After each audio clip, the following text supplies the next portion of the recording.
আসসালামু আলাইকুম রহমতুল্লাহ।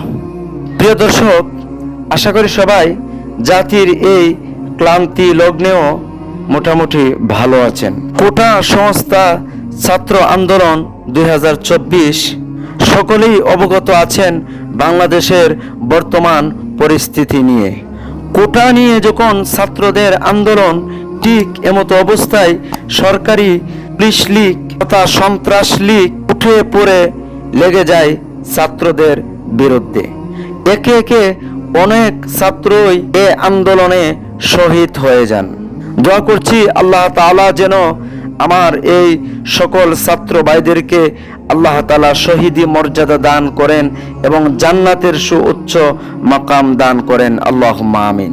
প্রিয় দর্শক, কোটা সংস্থা আন্দোলন নিয়ে আমরা যে যতটুকুই জানি না কেন, আন্দোলন যে হচ্ছে এটা কিন্তু আমরা সবাই জানি।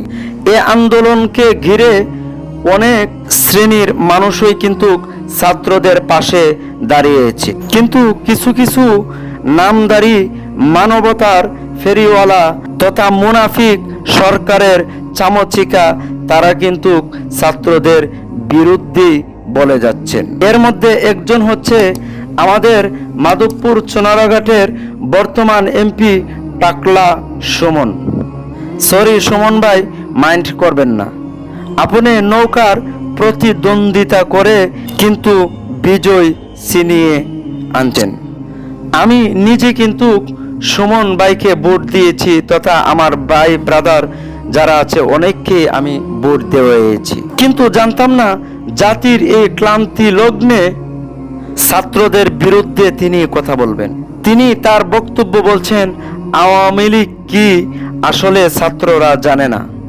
আসলে ভাই ঠিক, আসলে জানবে কি করে? কারণ আওয়ামী হচ্ছে তালিক। জাতির জনক বঙ্গবন্ধু শেখ মুজিবুর রহমান তিনি যে আওয়ামী লীগ প্রতিষ্ঠিত করে গিয়েছিলেন, এখন বর্তমানে সে আওয়ামী আর নেই। আর আপনি যে সরকারের এমন পাঁচাটা গোলাম হবেন, এটা আমরা সোনারাঘাট মাধবপুরবাসী কখনো কল্পনাও করতে পারি না। আওয়ামী কি আপনি বলেছেন, আওয়ামী যে কিরকম সন্ত্রাস এটা ছাত্ররা কিভাবে জানবে? কারণ আপনারা জানেন আপনারা কিরকম সন্ত্রাস। ছাত্রদেরকে গুম করার অভ্যাস আপনাদের আছে, এজন্যই আপনি এরকম সাহসী কথা দেখিয়ে কথাটি বলেছেন। কিন্তু আপনি ভুলবেন না ছাত্র আন্দোলন কাকে বলে, সে বিষয়টা আপনার মাথায় অবশ্যই আপনি রাখবেন।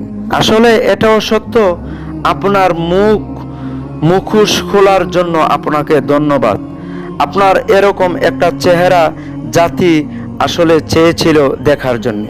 এখন বর্তমানে ব্যারিস্টার সুমন ডাকতে আমাদের ঘৃণা হয়, এখন আপনাকে ডাকতে মন চায় টাকলা সুমন, টাকলা সুমন, টাকলা সুমন, টাকলা সুমন।